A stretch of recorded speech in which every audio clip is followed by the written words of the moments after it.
అందరికీ నమస్కారం. నేను మీ దేవి. యాటిట్యూడ్ లవర్ 13వ భాగం. రచయిత మోక్ష గారు.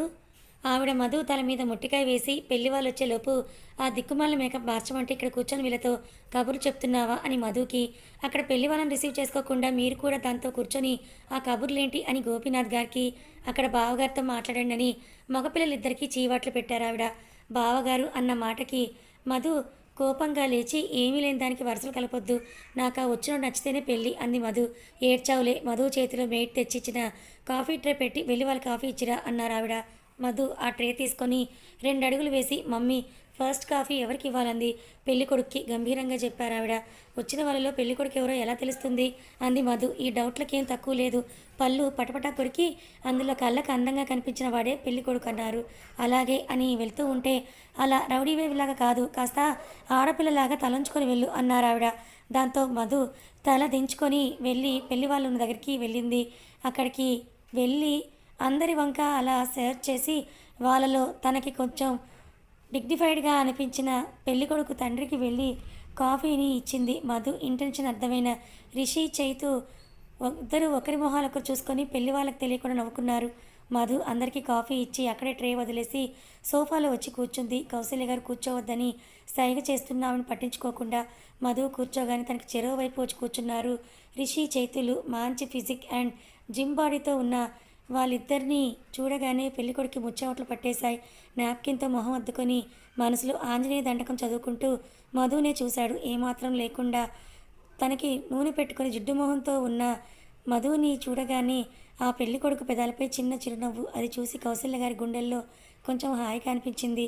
పెళ్ళికొడుకు ఎక్స్ప్రెషన్స్ బట్టి తను అతనికి నచ్చానని అర్థమైన మధు, ఈ జిడ్డు మొహం కూడా వీడికి నచ్చిందంటే వీడు ఇంకా ఎంత జిడ్డుగాడో అని తన మనసులో అనుకొని చెరువు పక్కన ఉన్న అన్నలిద్దరి చెయ్యి పట్టుకుంది. అమ్మాయికి వంట అది వచ్చా వదినగారు అని పెళ్ళికొడుకు తల్లి అడిగితే, అన్నీ కుదిరితే మధు అత్త వరసయ్య ఆవిడ అడిగింది. ఆ మాట నిర్మోహమాటంగా రాదండి అని అబద్ధం చెప్పేసింది మధు. కౌశల్య గారికి మాట్లాడే ఛాన్స్ ఇవ్వకుండా మధు అందరి ముందు తనని ఏవీ అనలేక కౌశల్య గారు తన చేతిని సోఫాకేసి కొట్టారు. వంటిదేముంది లేండి, కుక్ని పెట్టుకుంటే సరి, అయినా అలాంటి అందమైన అమ్మాయి చేత ఏం చేయిస్తాం?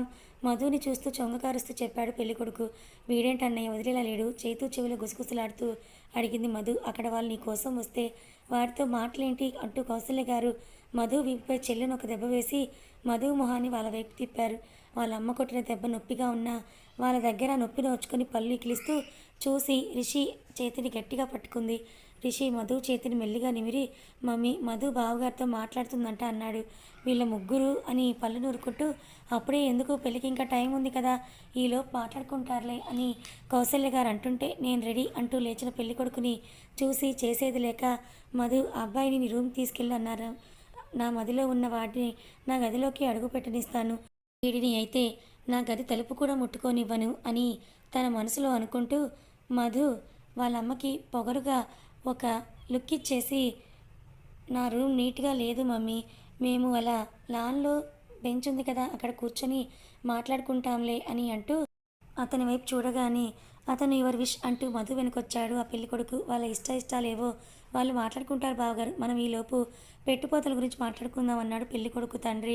వాళ్ళ ఆవిడ చెవిలో ఇదే విషయం అడగమని చెప్పిన తర్వాత, పెట్టిపోతలు ఏముందండి, నాకున్నది ముగ్గురు అంటున్న ఆయన రిషి కనుసైగలు చూసి, ఈ ఇంటి బాధ్యత ఎప్పుడో నా పెద్ద కొడుకు అప్పచెప్పేశాను, వాడే మాట్లాడతాడన్నారు. ఆ మాటకి అక్కడున్న ఇద్దరు మొహం చిట్లించి రిషిని చూసి, నీ పెళ్ళైన నెలలోనే మా అమ్మాయి పెళ్ళయింది, 100 తులాల వెండి 50 తులాల బంగారం, మాకు ఊర్లో ఉన్న 10 ఎకరాల భూమి తనకి కట్టంగా ఇచ్చాం, మన స్థాతకి తగ్గ వాళ్ళు రావాలంటే మనకి అంతకు తగ్గట్టే పెట్టుకోవాలి కదా అని అంది తల్లి, పెళ్ళికొడుకు తల్లి. ముందు అబ్బాయి అమ్మాయి ఒకరికొకరు నచ్చాలి కదా, అప్పుడు ఈ విషయాలు మాట్లాడుకుందాం అన్నాడు ఒక సీరియస్ టోన్తో రిషి. ఇద్దరూ కూడా మాట్లాడలేదు. ఈ సంబంధం ఎక్కడ చెడిపోతుందో అని వేళ్ళు విరుస్తూ ఉన్న కౌశల్య గారిని చూసి రిషి ఆవిడ చెయ్యి పట్టుకుని కంగారు పడొద్దు అన్నట్టుగా సైగ చేశాడు. మధు ఆ అబ్బాయితో ఏం చెప్పిందో ఏమో కానీ ఎలా వెళ్ళిన వాళ్ళు అలాగే ఒక పావుగంటకి లోపలికి వచ్చేశారు. అమ్మ నాకు అమ్మాయి నచ్చింది, త్వరగా ముహూర్తాలు పెట్టించేయండి అని అన్నాడు పెళ్ళికొడుకు. ఈ పెళ్లి కౌశల్య గారు ఒప్పుకున్న వాళ్ళ అన్నలు ఒప్పుకోరని ధీమాతో ఉన్న మధు ఆ మాటకి జంకకుండా తలెత్తుకుని కూర్చుంది. అమ్మాయిని కూడా ఒక మాట అడిగేస్తే అని అంది పెళ్లి కొడుకు తల్లి. ఆడపిల్ల అందరి ముందు ఏం చెప్తుంది? తనని మేము కనుక్కొని మీకు ఫోన్ చేస్తానులేండి అన్నాడు చేతు. మీ ఫోన్ నెంబర్ అని పెళ్లి కొడుకు తండ్రి అంటుంటే నా దగ్గర ఉందిలేనన్నా అని అక్కడి నుంచి వాళ్ళ అమ్మ నన్ని తీసుకుని వచ్చేసాడు అతను. వాళ్ళు వెళ్ళాక చైతు మధుని చూసి వాడేంటే నీతో అంత పాజిటివ్గా మాట్లాడుతున్నాడు, ఏం మాట్లాడే వాడితో అన్నాడు. నేనేం మాట్లాడలేదు, వాడు చెప్పింది నేను వినలేదు. చెవిలో పెట్టుకున్న కాటన్ బాల్స్ తీసి విసిరేసి డాడీ వాడు పార్వట్లా ఉన్నాడు వీధ చెయ్యేసి మాట్లాడుతున్నాడంది మధు.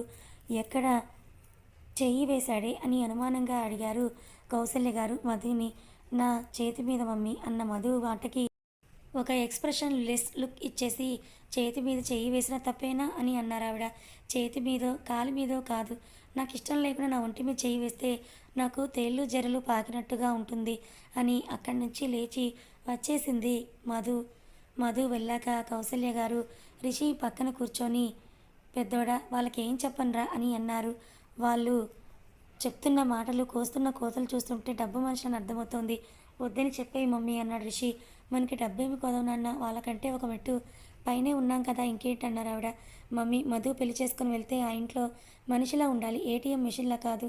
అయినా డబ్బాసున్న వాళ్ళు మనం 100 రూపాయలు ఇచ్చేలా ఉంటే వాళ్ళు మన దగ్గర నుంచి 1000 రూపాయలు ఎక్స్పెక్ట్ చేస్తారు. మనం తక్కువ ఇచ్చామనే ఫ్రస్ట్రేషన్తో వాళ్ళు మాట్లాడే మాటలు అక్కడ మన వధువునే భరించాలి. మన మధ్య ఇంత గారంగా పెరిగిన అమ్మాయి అక్కడ ఇవన్నీ భరించగలదా చెప్పు అన్నాడు. అలా అంటే ఎలారా, అది ఎక్కడో అక్కడ ఏదో ఒక విషయంలో అడ్జస్ట్ అవ్వాలి కదా అన్నారు. తను ఇష్టపడి ఇంటికి వెళ్తే అక్కడ కష్టమైనా సరే తను ఇమిడిపోగలదు. అయినా మధుకి ఏమంత వయసు వచ్చేసిందని మెల్లిగా చూద్దాంలే మమ్మీ అని అంటూ వాళ్ళ అమ్మకి సర్ది చెప్పి మధు దగ్గరికి వెళ్ళాడు రిషి.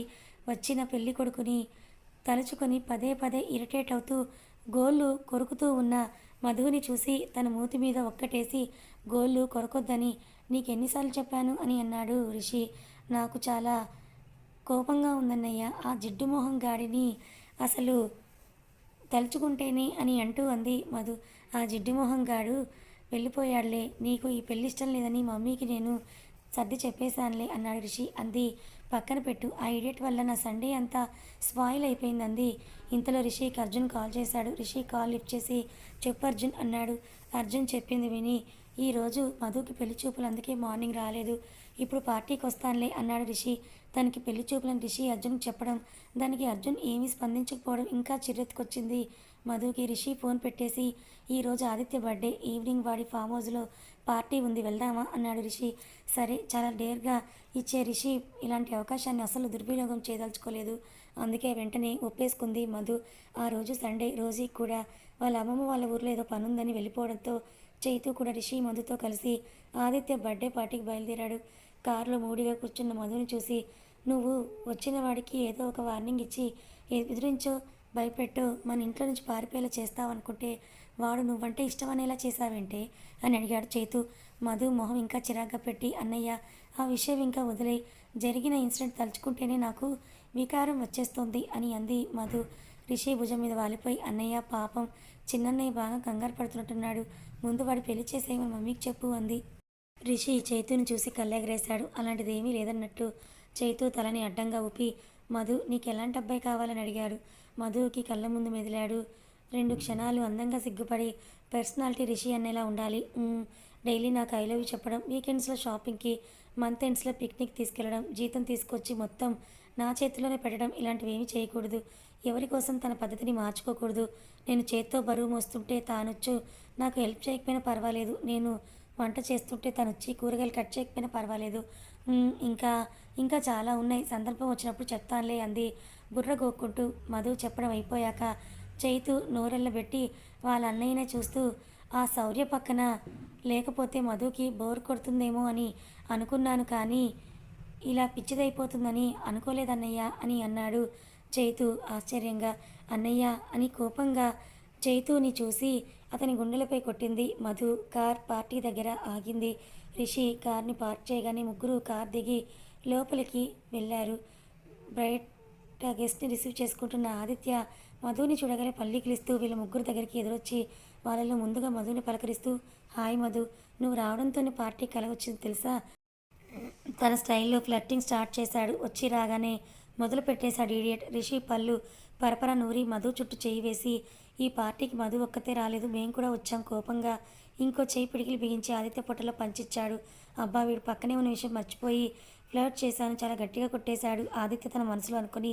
ఆ నొప్పంతా పంటి కింద దాచి ఒక వెర్రి నవ్వుతో, సారీరా చూసుకోలేదు, బర్త్డే కదా, గిఫ్ట్స్ ఏమీ తీసుకురాలేదా అన్నాడు రిషికి దగ్గరగా వచ్చే వంకతో మధుని టచ్ చేయడానికి. మనలో మనకి ఫార్మాలిటీస్ ఎందుకురా, మొన్న వచ్చినప్పుడే నువ్వు ఇదే మాట చెప్పావు కదా, అందుకే నేను తీసుకురాలేదని చెప్పి అర్జున్ వచ్చాడా అని అన్నాడు. వాడు ఎప్పుడో వచ్చాడు, నీదే లేట్ రా లోపలికి అని రిషి చేయి పట్టుకొని మధుని రెప్పవేయకుండా చూస్తుంటే మధు మాత్రం ఆదిత్య నీడని కూడా చూడకుండా ఆ పార్టీలో ఎవరి కోసమో వెతుకుతూ ఉంది. అనవసరంగా తీసుకువచ్చాను మధుని నేను ఇక్కడికి, వీడు నా ముందే దీన్ని తినేసేలా ఉన్నాడే అని రిషి తన మనసులో అనుకుని, Madhu you go and enjoy the party అని అన్నాడు రిషి. నాకు ఇక్కడ ఎవరో తెలియదు కదా అంది మధు. రాహుల్ వచ్చాడంట చూడు, స్పెండ్ విత్ హిమ్, నీకు టైంపాస్ అవుతుందని మధు కోసం చూడకుండా ఆదిత్యను లాక్కుని అక్కడి నుంచి వచ్చేశాడు. అతని వెనక చేతూ కూడా ఆదిత్యని అలా పక్కకు తీసుకురాగానే రిషి ఆదిత్య మెడ పట్టుకొని ఇంకొకసారి మధును అలా చూస్తే ఇంకో చెయ్యి ఎత్తి మొహం మీద పంచి ఊపుతుంటే పక్కనే ఉన్న అర్జున్ రిషి చేయి పట్టుకొని, ఏ రిషి ఈరోజు వాడు బర్త్డే రా అన్నాడు, కాబట్టే ఇంకా బ్రతికున్నాడు. ఆదిత్యని విసురుగా తోసి చంపేస్తాను ఇడియట్ అన్నాడు. అర్జున్ని బ్యాలెన్స్ చేసుకుని ఆదిత్య పడకుండా నిలబడి, నిజంగానే చంపేస్తావా బావా అన్నాడు. అదిగో మళ్ళీ బావా అంటున్నాడు. నేలపై కర్ర కోసం వెళ్తున్న రిషి చేతు ఆపి, డోంట్ బీ అగ్రెసివ్ అన్నయ్య అని ఆదిత్యని తేరిపారా చూశాడు. అర్జున్ ఆదిత్యని ఒక్కటి వేసి, అది పార్టీ స్టార్ట్ అవ్వకుండానే నువ్వు స్టార్ట్ చేసేసావేంట్రా అని అడిగాడు కోపడి. నువ్వు రిషి వెళ్ళేంత వరకు నోరు మూసుకొని ఉండు అని ఆదిత్యని కల్లెర చేశాడు అర్జున్. చైతుకి ఆదిత్యతో మధు చెప్పిన క్వాలిటీస్ కనిపించాయి. అందులోనూ మధు అభిమానించే హీరో కూడా అవడంతో చైతు బుర్రలో ఏదో ఆలోచన పుట్టింది. లేదురా అర్జున్, మధుని చూడగానే అలా మత్తొచ్చేసిందేంటో, షీఈస్ అని ఆదిత్య దనలోపు రిషి అతని కొట్టేలోపు అర్జున్ని మధ్యలో వచ్చి ఆదిత్య మూతి మీద ఒక్కటేసి పద అని బలవంతంగా ఆదిత్యని అక్కడి నుంచి తీసుకొచ్చాడు. షాంపెన్ బాటిల్ని షాక్ చేసి నురగలు కక్కుతున్న దాని గ్లాసులో పోసి పార్టీ స్టార్ట్ చేశాడు ఆదిత్య. ఆదిత్యతో మాట్లాడదామని వచ్చిన మధు చేతిలో మిలమిల గెరుస్తున్న గ్లాస్ అర్జున్ దగ్గరికి వెళ్ళి, మీరు మందు తాగుతారా అని అడిగింది. హే మధు, ఎప్పుడొచ్చావని అర్జున్ పలకరిస్తుంటే, ముందు నేను అడిగిన దానికి చెప్పండి, మీరు మందు తాగుతారా అని అంది. ఎక్కువ కాదు, జస్ట్ 2 or 3, అది ఎప్పుడన్నా అన్నాడు అర్జున్. ఈ విషయం రాహుల్కి తెలియదా అంది మధు. తెలుసు అన్నాడు అర్జున్. అసలే పొద్దుటి నుంచి తిక్కలో ఉందేమో. మధు అర్జున్ చేతిలో గ్లాస్ లాక్కొని విసిరేసి, మీరు డ్రింక్ చేయడానికి వీల్లేదు అంతే అంది. అర్జున్ ఏమీ మాట్లాడలేదు.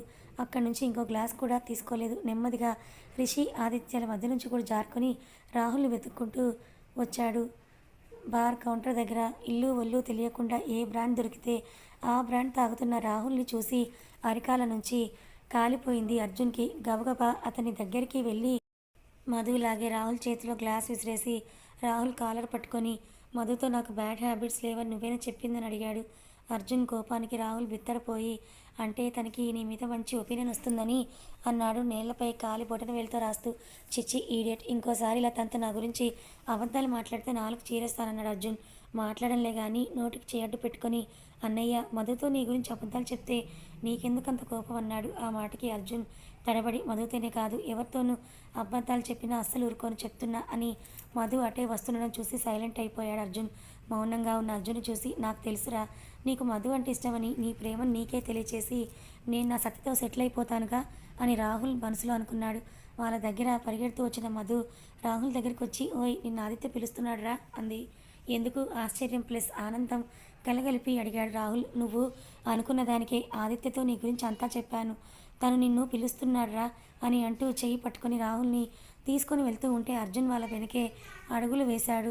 రాహుల్ని ఆదిత్య ముందు పెట్టి, అదిగో ఆదిత్య, నేను చెప్పింది ఇతని గురించి అంది మధు.